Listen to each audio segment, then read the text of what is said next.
지금까지 이어지고 있는 이 바울의 여정은 어쩌면 오늘 우리가 살펴보는 이 아테네의 아레오바고의 그 선포를 위함이었다라고 말해도 이 과언이 아닐 정도로 이 아레오바고의 설교는 오늘 우리 시대에 있어서도 너무너무나 이 중요한 사건입니다. 바울은 이제 두 번째 2차 선교 여행을 나갔는데요. 그런데 단 하루도 편한 날이 없었어요. 매일 사람들에게 유대인들에게 쫓겨서 도망을 다녔죠. 잡히면 매질을 당했죠. 또 감옥에 갇히기도 했습니다. 그러니까 하루도 마음 편하게 이 복음을 전했던 상황이 아니었던 거예요. 그리고 지금은 이제 아테네라는 도시로 들어오게 되는데요. 이 아테네 바로 앞전에 베레아라는 곳에 있었는데 이 그곳에서도 역시 이 사람들에게 쫓기다 도망치다가 같이 이 선교 사역을 하는 일행과 헤어지게 되었습니다. 그래서 홀로 이 바울 홀로 이 그 거대한 큰 도시인 아테네에 들어서게 된 거죠. 아테네라는 도시를 먼저 우리가 좀 살펴볼 필요가 있겠는데요. 성경에 지명들이 많이 나오는데 그 중에 이 아테네 우리에게 굉장히 좀 친숙하고 익숙하지 않습니까? 아마 여러분들도 잘 아실 거고요. 혹시 모르겠어요. 아테네 이제 그리스 다녀오신 분들도 계실지도 모르겠습니다. 이 아테네라는 곳은요. 예수님이 탄생하기 500년 전 이미 헬라 문명이 번성하게 된 그런 발상지이기도 합니다. 아테네는 오늘 우리가 봤듯이 그리고 17장 본문을 보았듯이 철학자들이 사는 곳이었죠. 특별히 그 당시 사람들은요. 아테네 시민이 된다는 게 이 최고의 긍지를 얻는 일이었습니다. 어디 살아? 어디 사세요? 그럼 저 아테네 삽니다. 저 아테네 시민입니다 하면 괜히 어깨가 으쓱하는 그런 곳이었다라는 거예요. 그리고 이 아테네에 누가 거주하고 살았는지를 보면 아마 여러분들이 절로 고개가 끄덕여지실 겁니다. 소크라테스, 아리스토텔레스, 플라톤, 맞아요. 고개가 절로 끄덕여지죠. 이런 사람들이 여기에 있었고요. 또 오늘 본문에는 에피쿠로스가 나오죠. 이런 사람들이 생활하고 거주했던 곳이 이 아테네라는 도시입니다. 이 도시는 도시 전체가 아주 큰 대리석으로 어마어마한 크기로 지어진 신전으로 빼곡하게 차 있었습니다. 그 중에 가장 유명한 신전, 군대의 신이라고 하는 우리 예전에 중고등학교 때였을까요? 이 교과서에 나오는 마르샤 신전이 바로 아테네에 있습니다. 기억나세요? 기억 잘 안 나죠? 그래서 사진을 준비했습니다. 마르샤 신전. 또 뭐 마르샤 신전 잘 모르시면 아마 이건 아실 거예요. 파르테논 신전. 파르테논 신전입니다. 지금 가도 어마어마해요. 크기가. 이런 신전들이 빼곡하게 곳곳마다 가득 차 있던 곳이 바로 아테네라는 곳이었어요. 이 어마어마한 신전들이 메워져 있었고 심지어 매일매일 이 신전을 찾아가기 위해서 많은 사람들의 행렬이 끊어지지 않았습니다. 이런 말이 있더라고요. 아테네에 이런 말이 이 당시에 통용됐대요. 아테네에 사는 시민의 숫자보다 신들의 숫자가 더 많다. 그러니까 이 아테네에서는요. 사람들이 이 신을 만들어내고 생성해냈습니다. 그런데 참 흥미로운 건 이 사람이 만들어낸 이 신, 가상의 신을요. 이 아테네 사람들은 섬겼다라는 거죠. 제우스, 아까 얘기한 뭐 전쟁의 신 마르샤, 또 우리에게 익숙한 신의 이름들이 많이 있습니다. 머큐리, 익숙하죠. 저는 캐릭터 이름으로, 자동차 이름으로 알았는데 신 이름이더라고요. 또 비너스, 우리에게 좀 친숙하죠. 이런 신상들이 이 신전 안에 있었습니다. 예를 들자면 이런 모습으로 있었던 거예요. 띄워주시겠어요? 어마어마하게 크죠. 그러니까 신전이 얼마나 컸는지 그 신상이 얼마나 화려했는지를 볼 수 있습니다. 그런데 제가 이번에 이제 찾다가 재미있는 흥미로운 걸 알게 됐어요. 그 다음 이제 보여주시면 이게 어떤 신이냐면 바카스입니다. 우리한테 굉장히 익숙한 음료 이름 아니에요? 바카스. 이 바카스도 이 아테네의 신이더라고요. 그리스의 이 신이더라고요. 이런 수많은 신들이 있는 곳, 그런 신전이 빼곡하게 있는 곳이 아테네라는 도시였어요. 그리고 우리에게는 이제 더 친숙한 게 있죠. 그리스 신화 이야기. 맞아요. 그리스 신화 이야기를 통해서 이런 신들 또 그런 신들의 이야기를 저희가 친숙하게 알고 있습니다. 그런데 여러분 그거 아셨어요? 이런 신화의 이야기의 90%를 차지하는 그 스토리가 뭐냐면 에로티시즘. 그러니까 쾌락을 찾고 쾌락을 탐닉하는 내용이 신화의 이야기입니다. 어떤 신화의 이야기를 사실 살펴보면 이 당시 살았던 그 아테네 사람들 그리고 당시 그 시대의 정신 세계가 무엇이었는지를 알 수 있게 되는 거죠. 이 사람들은 쾌락을 쫓고 쾌락을 탐닉하며 살고자 했습니다. 그리고 그런 쾌락에 지배를 당한 삶을 살았던 것이죠. 저는 그랬어요. 예전에 뭐 다큐멘터리나 어떤 영상 가운데 이런 아테네의 도시의 모습을 보면서 와 멋있다. 야 나도 한번 여행 가보고 싶다. 가면 너무 좋을 것 같다. 저는 그랬던 것 같은데요. 여러분은 어떠셨을지 모르겠습니다. 근데 오늘 본문에 등장한 한 그리스도인 바울이라는 이 한 그리스도인은 이 아테네 도시에 들어가자 이렇게 반응을 하죠. 오늘 그 반응을 좀 보려고 합니다. 오늘 본문으로 읽진 않았지만 17장 우리 16절입니다. 우리 17장 16절. 우리 16절은 같이 한 목소리로 읽어 보겠습니다. 같이 읽겠습니다. 바울은 아테네에서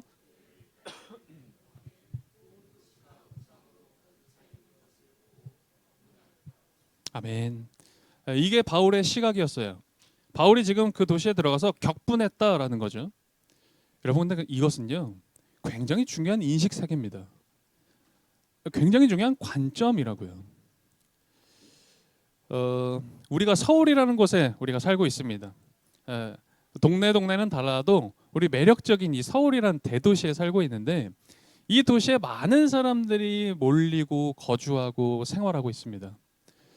저는 요즘에 길거리 돌아다닐 때 또 대중교통을 이용할 때 많이 느끼는 게요. 외국인 관광객들이 참 많구나. 원래 이렇게 많았었나? 라고 새삼 그런 걸 느낍니다. 언제는 지하철 한번 이제 저녁에 타고 가는데 거의 절반 이상이 외국인인 거예요. 지하철에. 그래서 와 이렇게 외국인들이 많았었나? 놀랐었는데요. 아마 여러분들도 느끼시겠죠. 많은 사람들이 우리 이 서울이라는 도시에 옵니다. 매력적인 것들을 따라서 그리고 관심을 가지는 것들에 따라서 또 소위 좋다라고 이야기하는 것들 화려한 것들을 따라서 필요에 따라서 아마 올 겁니다. 어느 지역에 가면 사람들이 많이 있고요. 또 어느 건물에 가면 또 요즘은 어떤 식당, 카페 지나가다 보면 이렇게 막 줄 서 있는 것 많은 사람들이 줄 서 있는 거 봅니다. 핫플레이스라고 하잖아요. 요즘은 핫플레이스라고 표현하지도 않죠. 저는 핫플레이스라고 하면 안 갑니다. 사람이 너무 많아서. 요즘 핫플레이스는 어딜까? 어디예요? 혹시 아십니까? 어디예요? 신촌? 신촌이죠, 당연히. 저는 모르겠어요. 요새는 사실 저도 잘 모르는데 최근에 아주 최근에 알게 된 곳이 있습니다. 예전에 제가 한번 소개해드린 적도 있었는데요. 사진을 그래서 준비했어요. 젠틀몬스터 사옥입니다. 이제 집 근처라서요. 버스 타고 가다가 혹은 이제 어디 걸어서 가다가 이거 볼 때가 있어요. 공사하는 것부터 봤어가지고 제가 언제 우리 락모임 할 때 한번 이렇게 보여드린 적도 있었죠. 어마어마하게 큰 매도 무슨 해파리 같이 생겨가지고요. 그 다음 사진 보면요 밑에서 찍은 사진도 있어요. 여기가 입구입니다.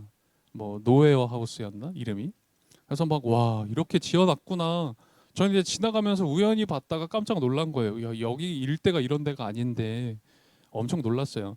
사람들이 이 입구에요. 11시 전부터 사람이 줄을 서 있더라고요. 또 그다음 사진 보면요. 이 안에 내부입니다. 아마 모르겠어요. 우리 교회 갔다 오신 분 계실지도 모르겠는데 이 내부는 이렇게 되어 있습니다. 도슨트가 필요해요. 무슨 의미인지는 사실 잘 모르겠습니다. 또 내부의 사진 보면요. 아, 이거 외부네요. 들어가는 입구 오른쪽에 보면요. 이 할아버지가 이제 이렇게 서 있어요. 쓰레기 봉투 쫙 있는데 거기서 황금 봉투를 딱 이제 짚고 있는 거죠. 여기가 원래 어떤 건물이 있었거든요. 근데 그 건물을 부시고 뭘 만드나 했더니만 요걸 만들려고. 예, 이거와 관련된 일화도 제가 압니다. 예, 뭐 설교 때는 못하지만 이따가 궁금하신 분들은 제가 말씀드릴게요.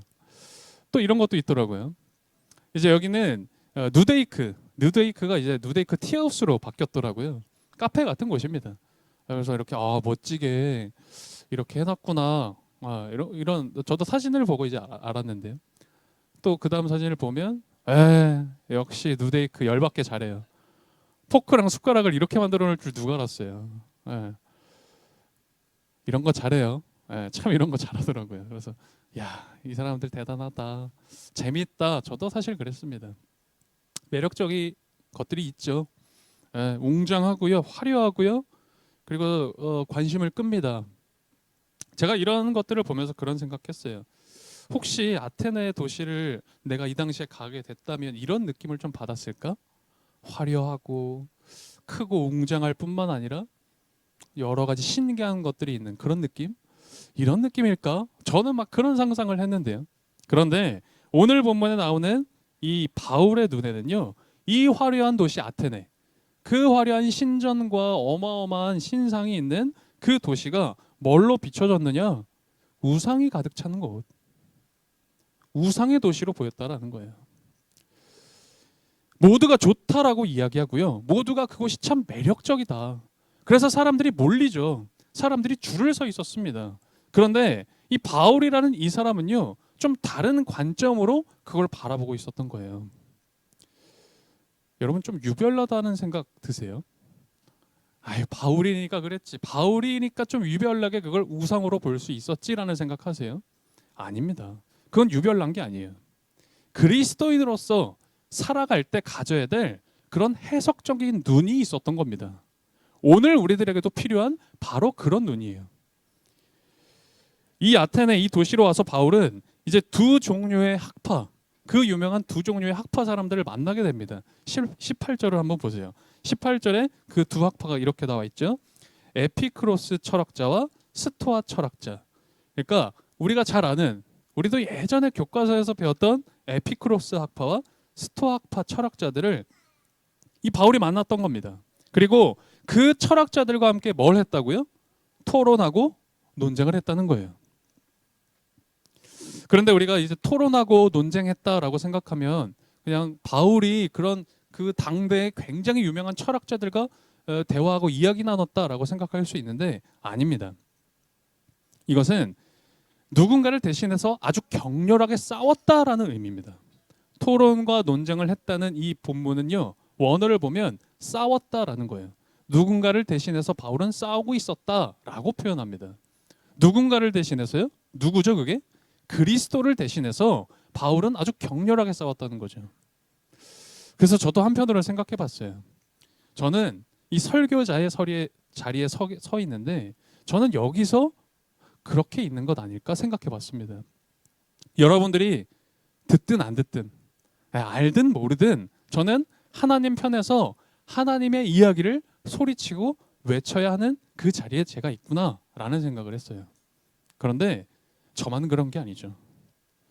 여러분도 그렇습니다. 여러분도 설교자이십니다. 여러분의 생활에서 내가 살아가고 있는 그 삶의 현장에서 몸으로 말하고 있는 내 생활로 말하는 설교자들이시죠. 저는 여러분들이 몸으로 말하는 선교사가 되기를 간절히 소원합니다. 여러분의 생활로 여러분도 설교하시고 여러분의 몸으로 이야기하셔야 됩니다. 당시 아테네 시민의 이 정신세계를 이루고 있던 이 양대산맥 스토아 학파와 에피크로스 학파, 이 두 학파의 철학과 정신세계 우리가 사실 잘 알지 못합니다. 사실 저도 잘 알지 못해요. 그런데 이들이 이야기하는 사상이 무엇인지를 알지 못하면 오늘 바울이 이야기하는 그 복음의 이야기가 전혀 이해가 되지 않습니다. 그래서 아주 간략하게만 좀 소개를 해드리려고 해요. 먼저 에피쿠로스 학파입니다. 이 에피쿠로스 학파는 무엇을 이야기하냐면 이신론입니다. 우리 들어는 봤죠. 익숙한 이신론. 근데 이 이신론이 뭐냐면 이 아테네 사람 에피쿠로스 학파도 신이 있다라고 합니다. 신이 있는데 어디 있어요? 저 멀리 있어요. 너무 멀리 있는 거예요. 신이 있긴 한데 우리랑 너무 멀리 있어서 이 사람을 도와주지도 않고 그렇다고 사람을 해치거나 벌하지도 않습니다. 그러니까 사실상 신이 없는 세상이라고 생각을 해요. 그래서 이 세상에서는 이 사람이 이성을 갖고 살아가는 것이 지혜다라고 이야기하는 게 에피쿠로스 철학입니다. 인간이 모든 문제를 이성을 가지고 해결해 나가는 것이지 저 멀리 있는 들리지도 않고 보이지도 않는 그 신을 향해서 기도하고 예배하고 도움을 구하는 건 굉장히 어리석은 거다라고 이야기하는 게 바로 이신론 에피쿠로스 학파입니다. 그래서 그들이 제시하는 게 뭐냐면 우리 인간의 삶에 고통이 있는데 그 고통을 해결할 수 있는 것이 바로 쾌락이다. 그 이야기를 하는 거죠. 그래서 바로 이 에피쿠로스 학파를 향해서 바울이 복음을 이렇게 소개하고 있는 겁니다. 그것이 오늘 본문 17장 27절이죠. 이제 이 27절이 우리가 이해가 될 겁니다. 우리 27절을 한번 같이 읽어볼까요? 함께 27절 읽어보겠습니다. 이렇게 하신 것은 사람으로 하여금 하나님을 찾게 하시려는 것입니다. 사람이 하나님을 사실 하나님은 우리 각 사람에게서 멀리 떨어져 계시지 않습니다. 아멘. 그렇죠. 이제 좀 이렇게 바울이 이야기하는 게 배경이 이해가 되는 거예요. 이들은 하나님이 멀리 신이라는 존재가 멀리 있다라고 생각했는데 바울은 얘기하는 거예요. 그렇지 않다. 멀리 계시지 않다. 그런 분이 아니다라는 거죠. 그리고 이어서 28절에 그래서 이 이야기가 나오는 겁니다. 28절도 이어서 한번 같이 읽어보죠. 여러분의 시인 가운데 어떤 이들도 우리도 하나님의 자녀이다 하고 말한 우리는 하나님 안에서 살고 움직이고 존재하고 있습니다. 아멘. 그 멀리 계신 신이 아니다. 가까이 계시다. 그리고 그 하나님은 우리의 삶에 개입하셔서 나와 함께 움직이시고 나와 함께하는 분이시다라는 걸 그래서 바울이 그런 배경을 가지고 그런 철학을 알았기 때문에 그들에게 이렇게 복음을 전했던 거예요. 그러면 스토아파는 어땠을까? 이 스토아파는 철저하게 에피쿠로스와 반대 입장입니다. 스토아파는 범신론입니다. 범신론 말 그대로 우주 만물이 다 신이라는 거고요. 신이 다 우주 만물이다 이런 거예요. 그러니까 모든 것에 다 신이 있다. 쉽게 얘기하면 이겁니다. 바다에는 무슨 신이 있죠? 포세이돈. 네. 하늘에는 제우스가 있습니다. 불의 신은 헤파이스토스입니다. 사랑의 신은 누구죠? 아프로디테. 전쟁의 신은 마르샤가 주관해 나가는 겁니다. 모든 곳에 신이 있고 사물마다 신성이 있다. 그래서 이 스토아파가 이야기하는 건 이겁니다. 자연의 질서와 섭리를 밝혀 나가는 게 우리 인간에게 주어진 이성인 것이고 여기에 자족하며 순응하여 금욕적으로 살아가는 것. 자기 자신을 절제하며 금욕적으로 살아가는 게 지혜다. 얘기하는 게 스토아파입니다. 이 범신론은요 사실 우리나라 한국의 정서에 굉장히 뿌리 깊게 내려져 있습니다. 우리나라에서는요 그게 어떻게 표현이 되냐면 귀신입니다. 우리는 귀신의 영이 있어요. 한국인에게는 뭐만 하면 다 귀신이 있습니다. 저번 주였나요? 이번 주? 저번 주 최근에 왜 이렇게 이사를 많이 하나 했어요. 죄다 이사를 하고 있는 거예요. 그리고 이사철인가? 근데 보니까 손 없는 날인 거예요. 우리 그리스도인들은 그런 거 상관 않고 이사하잖아요. 그런데 세상에서는요 손 없는 날에 이사해야 됩니다. 손 없는 날에 이삿짐 센터 더 비쌉니다. 그거 아세요? 왜? 귀신 때문입니다. 귀신 없는 날이거든요. 또 뭐만 하면요 다 귀신이나 붙어요. 물에는 뭐가 있어요? 물귀신이 있죠. 불에는 불귀신이 있습니다. 죄다 다 귀신이에요. 산에 가면 뭐가 있죠? 산신령이 있습니다. 모든 곳에 귀신이 있습니다. 제가 전에 한번 말씀드려서 기억하실 텐데요. 우리가 신난다라고 표현할 때 그 신이 뭔지 아십니까? 귀신입니다. 나에게서 귀신이 오르락내리락 한다는 게 신난다라는 의미인 거예요. 눈치만 조금 빠르면 뭐라 그래요? 야, 귀신 같다 너. 어떻게 알았어? 우리는 귀신의 나라에, 귀신의 영에 사로잡혀서 살아가는 사람들이죠. 다시 돌아와서요. 우리 아테네 그 시대를 아우르고 있던 이 양대 산맥이 있었잖아요. 에피쿠로스와 이 스토아 학파. 그들이 이야기하는 그 논리를 압축하고 또 압축해 보면요, 딱 두 가지로 정리가 됩니다. 첫 번째는 쾌락입니다. 쾌락과 재미입니다. 그리고 두 번째는 뭐냐면 새로움입니다. 새로운 지식. 이 시대 사람들은요, 이 쾌락과 새로운 지식을 위해서 어느 정도로 열을 올렸느냐, 어떤 그들의 삶의 모습이 오늘 본문에 담겨져 있거든요. 그게 17장 21절입니다. 21절도 한번 같이 읽어볼까요? 같이 읽겠습니다. 모든 아테네 사람과 거기에 살고 있는 외국 사람들은 무엇이나 새로운 것을 말하고 듣는 일로만 세월을 보내는 사람들이었다. 아멘. 무엇이나 새로운 것을 말하고 듣는 일로 자기의 삶의 세월을 보내는 사람들. 이 정도로 열을 올리며 살았던 거죠. 쾌락과 재미, 그리고 이 새로운 지식이라는 것, 이건 뭐냐면 당시의 시대적인 정신이었습니다. 시대 정신이었어요. 그리고 그들이 어떻게 살아갔는지 삶의 모습을 대변해 주는 거였죠.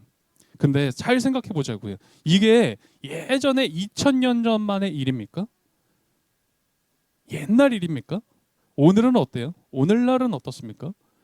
저는요, 생각했을 때 크게 다르지가 않더라고요. 야, 오늘도 그러지 않은가? 이런 생각이 드는 거예요. 그래서 사실 우리 인류의 역사, 우리 인간의 역사의 뚜껑을 딱 열어보면 사실 이 쾌락과 새로움이라는 이 철저한 우상이 우리들에게 늘 있었습니다. 시대를 관통해서 2000년이 넘는 이 시대를 관통해서 오늘 2025년 바로 이 자리까지 철저한 우상으로 쾌락과 새로움이라는 우리 우상을 섬기면서 살아가고 있죠. 재미없으면 안 되는 거예요. 이 인생살이가 재미없으면 안 된다고 생각한다고요. 새로워야 된다라는 생각을 합니다. 요즘 사람들이요, 그런 모습을 많이 보이고, 그래서 저도 그것들을 보면 많이 느낍니다. 어떤 문제나 근심 혹은 염려나 걱정거리, 고민거리가 있으면요, 그걸 해결하려고 하죠. 그런데 사실 해결이 쉽지 않거든요. 내 마음대로 잘 되지 않거든요.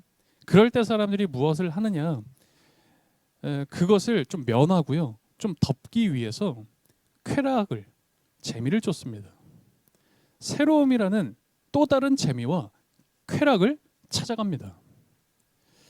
쾌락과 재미, 새로움이라는 그런 우상은 2000년이 넘는 그런 시간 켜켜이 우리 사람들에게 쌓여서 우리에게 더 이상 대체할 수 없는 너무나 중요한 가치가 되었죠. 아니, 가치라고 표현하면 너무 약해요. 내 삶에는 절대 없어서는 안 될 그런 우상입니다. 그런 우상의 자리를 저에게도 여러분에게도 그 자리를 그것이 차지하고 있죠. 그런 아테네를 보고 바울의 눈에 신전과 신상, 사람들이 몰리는 그 장소, 그리고 그 쾌락과 타락의 그 광장을 봤을 때 그때의 바울이 오늘 16절에 이렇게 격분을 했던 겁니다. 모든 온 도시가 우상으로 가득 차 있는 것을 보고 바울은 격분하죠. 바울이 기가 막혔던 거예요. 아니, 온 도시가 우상으로 가득 차 있는 거예요. 그런데 여기 바울이 격분했다라는 말이 나오죠. 쉽게 우리가 화를 냈구나라고 생각하는데요. 헬라어 원문을 보게 되면 이 단어는요, 격분이 아니라 질투라는 단어로 되어 있습니다. 온 도시가 우상으로 가득 차 있는 것을 보고 바울은 질투하였다라는 거예요. 그런데 이렇게 읽으면 약간 이상해요. 바울이 왜 질투했지? 뭐 질투나는 게 있었나? 그 의미가 아니라요, 하나님의 질투, 그것을 보고 하나님의 마음에 질투가 일었는데 그 마음이 바울의 마음으로 밀어 넣어졌다라는 거예요. 오늘 이 모습을 잘 생각해 보면요, 단순히 바울이 선교하러 전도하러 갔다가 그 어떤 도시에서 우상 가득한 걸 봤구나. 그래서 격분하기도 하고 하나님의 마음으로 그 곳에 있는 사람들에게 토론하고 논쟁하면서 복음을 전했구나. 단순히 그렇게 넘어가면 안 됩니다. 오늘 우리는 이 장면을 통해서 무엇을 봐야 되냐면 이 세상에 그리스도인이라는 정체성을 가지고 살아가는 그 시각이 무엇이어야 하는지를 봐야 하는 거죠. 바울은 너무너무나 중요한 그리스도인으로서의 시각을 가지고 살았어요. 바울은 지금 누구의 심정으로 그곳을 바라봤습니까? 하나님의 눈으로, 하나님의 마음으로 아테네라는 곳을, 그리고 그곳에 있는 사람들을 바라봤던 겁니다. 천지 만물을 지으시고 그리고 하나님께서 이 사람을 지으셨습니다. 그래서 사람은 이 하나님을 찬양하고 하나님만을 경배하고 그리고 하나님을 향해서 살아가는 존재들 아닙니까? 그런데 사람들은 어때요? 신상을 스스로 만들어냅니다. 이것이 신이라고 스스로 만들어낸, 이것이 재미와 쾌락이라는, 혹은 그 이름으로 붙여진 그 오물과 같은 그 앞에 사람들이 어떻게 살아요? 그것을 경배하죠. 그것을 제물을 드리고요, 나 자신을 드리면서 살아가는 겁니다. 그것을 보고 계시는 하나님이 어떠했는지, 그 심정이 무엇인지를 오늘 우리는 볼 수 있는 겁니다. 여러분과 제가 이 시대의 화려함을 보고 살아갑니다. 이 시대에 얼마나 매력적인 것들이 많이 있습니까? 근데요, 저와 여러분 거기에 눈길을 빼앗기고, 아니 마음을 빼앗기고, 아니 우리의 믿음을 빼앗기면 안 됩니다. 매력과 화려함이라는 것은 있습니다. 매력과 화려함을 느낄 수는 있겠습니다. 그러나 분별해야 됩니다. 여러분, 우리 지혜를 가지고 분별할 수 있어야 됩니다. 아니, 거룩하게 그리스도인이라는 이 정체성을 가지고 그것들을 바라볼 때 해석할 수 있는 눈이 있어야 되고요, 그것을 인식할 수 있는 세계관이라는 게 있어야 되는 거예요. 너무 어렵나요? 그거 어떻게 도대체 갖겠습니까? 라는 생각 혹시 드세요? 여러분, 그래서 성경이 이야기를 하는 겁니다. 말세에 믿는 자를 보겠느냐. 바울이 토론하고 그 사람들과 함께 논쟁을 하고 있는 이 장면을 보죠. 바울이 싸움꾼이라서 그랬던 게 아닙니다. 바울이 뭐 말을 잘해서 그랬던 것도 아니에요. 바울이 이 사람들을 어떻게든 해내야겠다, 뭐라도 여기서 해야겠다라는 게 아니었습니다. 지금 이렇게 토론하고 논쟁하는 이 자리는 어떤 자리냐면 이름이 붙어져 있어요. 우리 교회 안에서는 유명한 이름이죠. 아레오바고. 아레오바고 광장, 법정입니다. 아레오바고, 이 뜻이 있습니다. 아레오는 뭐냐면 전쟁이라는 뜻이고요, 바고는 언덕이라는 뜻이에요. 그러니까 아레오바고는 전쟁의 언덕이다라는 그런 뜻이라고 볼 수 있습니다. 지금 이 바울이 전쟁의 언덕에서 뭘 하고 있어요? 사람들과 이야기 나누고요, 그리고 복음을 전하고 있죠. 저는 오늘 이 장면, 아레오바고, 전쟁의 언덕이라는 그 곳에서 복음을 전하는 이 모습을 보면서 오늘 여러분과 저, 오늘날 이 시대를 살아가고 있는 그리스도인의 모습이 이렇지 않아야 하는가? 라는 생각을 해봤습니다.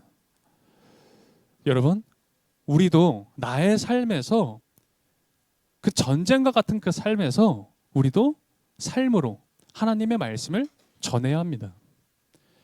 우리 각자가 다 치열한 밥벌이 현장에서 살고요, 다 치열하고 어려운 그 삶의 시간들을 견디면서 살아가고 있지만 그곳에서 우리는 그 언덕, 전쟁의 언덕에 서서 우리도 사실은 복음을 전하고 복음을 선포할 수 있는 그런 사람 돼야 되지 않겠습니까? 오늘 여러분과 저도 바로 이 아레오바고에서 살아가고 있는 겁니다. 거대한 흐름의 어떤 그 시대의 그 바람을 맞으며 홀로 서 있었던 그 바울의 모습, 사실 오늘 여러분과 저의 모습이기도 합니다. 바울은 담대하게 그 전쟁의 언덕에 서서 하나님을 선포하고 복음을 이야기했습니다. 여러분은 어떠십니까? 여러분은 그 전쟁의 언덕에서 무엇을 바라보고 무엇을 이야기하고 계십니까? 오늘 바울이 전한 이 복음, 하나님에 대한 그 이야기를 우리 읽으며 오늘 설교를 마치려고 합니다. 오늘 이 바울의 복음 설교, 이 바울의 복음의 이야기가 오늘 우리들의 이야기 되었으면 좋겠습니다. 오늘 말씀 기억하며 함께 우리 시간 기도 드리겠습니다. 우리도 바울처럼 나의 삶의 자리로 내가 생활하는 그곳으로 부름받은 설교자, 몸으로 말하고 복음을 전하는 선교사들입니다. 오늘 이 시간 우리도 살아가는 나의 그 삶의 현장, 치열한 밥벌이 현장 가운데 때로는 주눅이 들고 때로는 무릎을 꿇기도 하였지만 이제 이 말씀을 의지하여 그 자리에 다시 일어나 하나님을, 복음을, 그리고 그 사랑을 전할 수 있기를 간절히 소원하며 소망하며 기도할 수 있었으면 좋겠습니다. 우리 조용히 묵상함으로 이 시간 함께 기도드리겠습니다. 주님, 세상살이가 왜 그리 힘겨운지 모르겠습니다. 말씀을 알지만 하나님의 뜻을 따르기보다 죄의 법을 쫓는 게, 뜨거운 불덩이인 줄 알면서도 달려드는 게 오늘 우리들의 모습인지도 모르겠습니다. 연약하여 웃자란 우리를 긍휼히 여겨 주십시오. 하나님의 말씀을 묵상하고 그 말씀대로 살기를 애쓰는 것이 복되고 즐거움이었던 바울이라는 사람을 토파봅니다. 우리에게 그 마음을 허락해 주십시오.